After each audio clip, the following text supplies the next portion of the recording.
E aí, Pacholada, tudo certo? Aqui Leonardo Radaelli. Vou trazer aos 49 do segundo tempo a opinião Pachola da boa vitória do Grêmio ontem contra o Juventude, o 3-0. Tu sabe, né? Jogo cedo, 11 da manhã, saímos do jogo, cada um foi almoçar, aproveitar o seu sábado livre. Então hoje a logística, né, do conteúdo tá um pouquinho diferente, até porque o jogo às 11 horas traz uma logística totalmente distinta pro time, pro grupo do Grêmio, como também para quem trabalha com os veículos, né, trazendo informação ao torcedor gremista. Então hoje a nossa logística de postagem tá um pouquinho diferente, mas ainda hoje, aos 49 do segundo tempo, na noite do sábado, eu tô fazendo o comentário da boa vitória do Grêmio na parte da manhã na Arena por 3-0. Até tô usando aqui, ó, camisa do Mário Godoy, meu querido amigo, deixou comigo no Grenal do Beira-Rio, do 1-0 do Diego Souza. E eu tô com ela, tô usando em homenagem ao Mário, meu grande amigo. Um grande abraço, Mário. Seguinte, vamos falar do jogo rapidinho. Pela primeira vez em 2020, eu fiquei satisfeito com o que eu vi. O Grêmio fez um primeiro turno do Campeonato Gaúcho de oscilação, e uma oscilação negativa. Em 7 partidas, o Grêmio não conseguiu mostrar o seu futebol, a performance que nós estávamos acostumados com a equipe do Renato Portaluppi. E isso deixou um sinal de alerta ligado. O Grêmio tem uma Libertadores terça-feira, vai estrear num grupo muito complicado, que tem até o rival, nosso co-irmão, né? Nessa fase de grupos.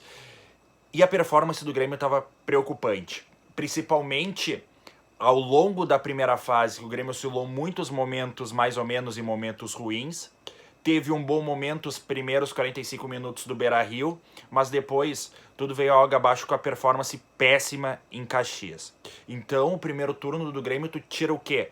Aquela vitória contra o Sportivo, que o Grêmio construiu com 5 minutos de jogo, fazendo um gol cedo, e tu tira os 45 minutos iniciais do clássico Grenal do Beira-Rio, eu acho pouco. E o torcedor do Grêmio estava preocupado porque nenhuma vitória, nenhum jogo tinha convencido a torcida de que a gente pode mais ainda esse ano. Contudo, hoje na Arena, até o Renato tinha a opção, né, de botar um time reserva, ele botou um misto, e um misto que serviu muito para mostrar que esse time pode evoluir e que tem predicados e características para uma evolução e para, quem sabe, conquistar muitos títulos esse ano. O Grêmio vinha de 2 jogos decisivos, né? 2 jogos de mata, jogando com 3 volantes, né? Tanto o Grenal quanto a final quanto o Caxias. E a gente viu que não é a engrenagem do Grêmio. Até no Grenal a gente entende, porque o Renato tentou conquistar o meio-campo, né? Tentar tirar o ímpeto do co-irmão que jogava em sua casa. Então, aquela função dos 3 volantes serviu para administrar a partida e para ter o controle do meio-campo, que é algo que o Renato clama tanto para sua equipe, né? Mas contra o Caxias, jogando em Caxias, claro que tu vai respeitar o Caxias, mas tecnicamente tu é um time superior e tu teria totais condições de fazer um enfrentamento muito melhor contra o Caxias. E ali o Renato foi muito conservador. E eu acho que ali o Renato viu que essa função dos 3 volantes pode não dar certo numa regularidade de partidas. E quando ao longo da semana até teve o rumor que o Grêmio podia ir com o time reserva, eu fiquei assustado, porque o Grêmio não tinha mostrado rendimento necessário para estrear numa Libertadores.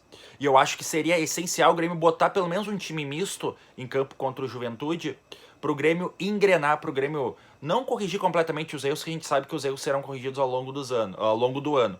Mas pro Grêmio fazer umas engrenagens necessárias, porque com aquela bolinha que o Grêmio jogou contra o Caxias e a bolinha que o Grêmio jogou no segundo tempo do Grenal, ia ser muito difícil uma estreia de Libertadores. Bom, vamos lá. Começando com a escalação de hoje. Eu achei que o Renato foi muito bem, principalmente por 3 opções. Vamos lá, 3 opções. O Everton já sentiu algum desconforto e não jogou, né? Ao longo da semana até foi avaliado pelos médicos do Grêmio. Então o substituto PP é um substituto natural, né? Então não tem nenhuma mágica nessa substituição. Mas os 2 pontos que eu quero citar: Thiago Neves e Caio Henrique. A diferença na atitude e na organização do Grêmio com a figura do 10 do jogador central, fez com que o time do Grêmio evoluísse. Aquele conservadorismo do Renato que ele botou no Centenário contra o Caxias ficou pro passado. Hoje o Grêmio foi Grêmio. Hoje o Grêmio queria a bola, construiu e tinha um jogador dando o passe final e aparecendo na área para ajudar na conclusão. E esse foi Thiago Neves. Apesar de não fazer uma partida tecnicamente maravilhosa, só de ter um jogador nessa função e correspondendo nessa criação gremista, o Thiago Neves já foi um adendo positivo hoje no jogo contra o Juventude. Aí eu vou pro lado esquerdo. Caio Henrique. Na minha opinião, vai ser titular nesse ano gremista. Até porque o Cortez tá vivendo um período, né, tecnicamente abaixo, né, irregular. E o Caio Henrique hoje mostrou uma tranquilidade e mostrou muita qualidade na bola. E tem muita qualidade também porque no lado esquerdo tinha o PP. E o PP, que até a Rádio Pachola, né, ao longo da jornada, votou nele no melhor jogador em campo, o PP e o Caio Henrique fizeram a vida da defesa do Juventude um inferno. Muita envolvência, muita tabela 1-2 entre os dois, e toda vez que os dois tramavam jogada juntos, saía coisa boa. E é interessante notar que com a individualidade do PP e a individualidade do Caio Henrique, no 1 contra 1, o Grêmio sempre vai vencer. Porque o Caio Henrique é muito bom jogador, tem velocidade, tem drible. E o PP tá vivendo uma fase maravilhosa desde o final do ano passado, que até colocou ele na seleção pré-olímpica, né? E o PP e o Caio Henrique sobraram hoje na arena do Grêmio. Para mim, o lado esquerdo do Grêmio hoje foi fabuloso, foi fenomenal. E tá ali dois jogadores que podem ajudar muito o Grêmio em 2020. Caio Henrique e PP. Pelo lado direito, tivemos a estreia do Orejuela, que eu acho que ele fez uma estreia simples. No primeiro tempo ele até apareceu muito bem, no segundo ele diminuiu o ímpeto e o ritmo, como todo o time do Grêmio, né? Até porque o placar estava favorável. E do lado direito tem o Alisson. Na minha opinião, o Alisson tá fazendo um ano abaixo. Eu acho que pela régua que o futebol brasileiro se encontra, né? Pelo patamar que o Flamengo botou o futebol brasileiro, o Grêmio não pode pensar no jogador 6, 6,5, o Grêmio tem que pensar em jogador 7, 8, e eu acho que o Alisson bateu no teto. O Alisson foi uma figura importante em 2019, mas a gente vê que agora, em 2020, em muitos jogos ele tá sentindo a hora de decidir. Ou quando ele fica cara a cara com o goleiro, finaliza para fora, ou quando tem uma jogada pelo lado direito, ele opta pelo passe errado, opta pela jogada equivocada. E eu acho que o Alisson, aos poucos, vai perder essa posição. Hoje ele fez uma partida muito ruim na arena, na minha opinião. E pô, o Grêmio tendo Everton e PP, com a possibilidade do PP jogar pela direita, eu acho que existe uma grande possibilidade do Alisson bancar ao longo do ano. Não fez uma partida boa. Quem também não fez uma partida boa, e isso é algo que está se repetindo, que não faz um 2020 tecnicamente bom, é o Maicon. O Maicon, mais uma vez, não foi bem na partida. O Maicon, que a gente questionava muito a questão física, né? Porque a técnica a gente sabe que ele tem de sobra. Mas o 2020 do Maicon é um 2020 que até tá jogando todas as partidas e com o físico ok, só que tá errando muito na questão técnica, errando passe bobo, parece que em alguns momentos tá sentindo o ritmo da partida, e isso é um problema, né? Que o Maicon é o nosso líder, nosso capitão, mas o Renato já disse em coletiva que o jogador vai se escalar, se não estiver bem vai pro banco. Então acho que o Maicon, pela sequência, né, de jogos abaixo tecnicamente, pode pintar um banquinho. E até porque, né, o Lucas Silva, companheiro de volância dele, é um jogador que vem crescendo muito nesse 2020. Começou um pouco fora de ritmo, não tinha entendido a engrenagem do Grêmio, e aos poucos está crescendo e agregando muito a equipe do Grêmio. Aí tu para pra ver, né? O Grêmio vai jogar com esse camisa 10, porque tem Thiago Neves e Jean-Pierre, e é da característica do Renato ter esse jogador, como ele disse na coletiva após-jogo. E aí tu para pra pensar, tem duas vagas para volante, e o Grêmio tem Lucas Silva, Maicon e Matheus Henrique. Eu não vejo o Matheus Henrique no banco. Eu acho o Matheus Henrique um craque, até disse na jornada da Pachola que no meu time é Matheus Henrique mais 10. E aí quem sobra? Lucas Silva ou Maicon? Qual é a tua opinião? Na minha opinião, quem sobra é o Capita Maicon, até pelo ano tecnicamente abaixo que ele tá fazendo. Mas o que eu vi hoje, gostei bastante. E outra, né? A gente citou o lado direito e o lado esquerdo. Tu vê que com amplitude e com jogada pelas pontas, tu abre um sistema defensivo adversário. E com isso permite o espaço para penetração e para infiltração. E com isso, Diego Souza fez uma boa partida, porque posicionado, centralizado, ele tinha espaço no 1 contra 1, ele tinha o espaço para arrancada. Até fez uma arrancada que poderia terminar cara a cara com o goleiro e a bandeirinha marcou impedimento mal marcado, né?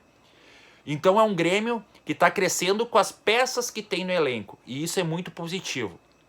O Grêmio que depois de uma turbulência nesse primeiro turno, turbulência de rendimento, né? Onde o Grêmio não conseguiu atingir o seu melhor rendimento, o Grêmio nesse primeiro jogo do segundo turno mostra que dentro do elenco tem soluções. E que é só o Renato ser coerente, né? Nas suas frases, que ele disse, né, que o jogador vai se escalar, que o Grêmio aos poucos vai crescendo ao ano. E espero que o Renato vá para a Colômbia querendo ganhar sem a ideia do conservadorismo dos 3 volantes. Eu acho essencial o Grêmio querer propor o jogo e o Grêmio usar o que tem de melhor, que é as alas e a criação da jogada. O Grêmio não é um time que espera o adversário. O adversário que tem que seguir o Grêmio e tem que seguir o fluxo do Grêmio. Porque o time do Grêmio gosta de ter a bola e gosta de criar. O time do Grêmio tem que ferir e tem que machucar o adversário, algo que faltou na final do primeiro turno contra o Caxias. Mas é isso, gurizada. Me enrolei aqui bastante, falei muito sobre o jogo, já 11 minutos aí de vídeo. Mas é isso aí. Falei bastante porque eu gostei do que eu vi hoje. E eu cito essas 4 peças como fundamentais, né? PP, Caio Henrique, Thiago Neves e Lucas Silva. Esses 4 para mim foram os melhores em campo. Os pontos negativos, na minha opinião, Alisson e Maicon, né? São 2 jogadores muito importantes, mas que estão atravessando uma fase ruim, né? Nesse início de ano. E, gente, chegou Libertadores, né? Terça-feira, Grêmio América de Cali fora de casa. O Grêmio tem que buscar a vitória e a gente não pode errar mais, né? A gente já errou muito ao longo desse 2020, muitos momentos ruins, mas chegou a hora dos acertos, não dos erros. E eu tenho convicção que se o Renato manter essa coerência, né? Do grupo, essa coerência no que ele diz nas coletivas também, o Grêmio vai forte para a Colômbia e o Grêmio tem totais condições de fazer um jogo bom contra o América de Cali. Só que aí eu peço de novo, Renato, coerência e coloque quem tá melhor em campo. O Grêmio não pode errar nessa Libertadores. E o Grêmio vai começar não errando no momento que tu escala os jogadores corretos e os jogadores que vivem melhor momento. Então é esse meu pedido ao Renato. E o que tu achou hoje do Grêmio Juventude? Opina aí, comenta, dá teu like. Tu sabe que eu, Mário, Juliano, Gabriel, nós somos vozes, mas a gente não é nada sem vocês. Vocês que são as principais vozes da Rádio Pachola, as principais vozes do Grêmio. Então comenta aí, te inscreve no canal, deixa teu like. E vamos terça-feira pra Cali, porque começou a Libertadores e o Grêmio ama a Libertadores, o Grêmio tem a cara da Libertadores e vamos copar mais uma. Vamos ser tetra dentro do Maracanã. O que tu acha? Grande abraço a todos, obrigado!